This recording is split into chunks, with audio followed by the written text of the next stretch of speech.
হামলাটা তো ধরেন গায়ের জোর দেখাচ্ছিল। আর এখানকার প্রশাসন, বিশেষ করে অ্যাডিশনাল এসপি মজিদ খান, এ তৃণমূলের দালালি করছিল করে এর আগে থেকে 2 বছর প্রায় এখানে আছে। পুরো দালাল একটা তৃণমূলের। ওর কোনো নিরপেক্ষ দৃষ্টিভঙ্গি নাই। ওর চেহারাটাই আছে, কাশ্মীরে বাড়ি, মুর্শিদাবাদের যোগ্য অফিসারই না ও। ওখানে আমি বুথে গিয়েছি, আমার 2টো বুথ শিবনগর, সেই 2টো বুথে আমার এজেন্ট বসতে দেয়নি। আমি সেখানে এজেন্টদের বসিয়ে দিয়েছি, ভদ্রভাবে সেখান থেকে বেরিয়ে আসছিলাম। তাহলে 100 জন লোককে ওখানে জমায়েত হতে কেন দিল 20 মিটারের মধ্যে, যেখানে 100 মিটারের বাইরে থাকার কথা?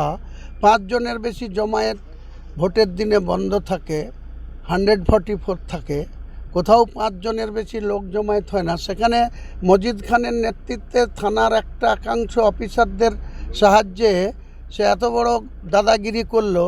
ও কত বড় দাদার, মজিদ খান কত বড় দাদা, 4 তারিখের পরে এদের সাথে হিসেব নিকেশ করব।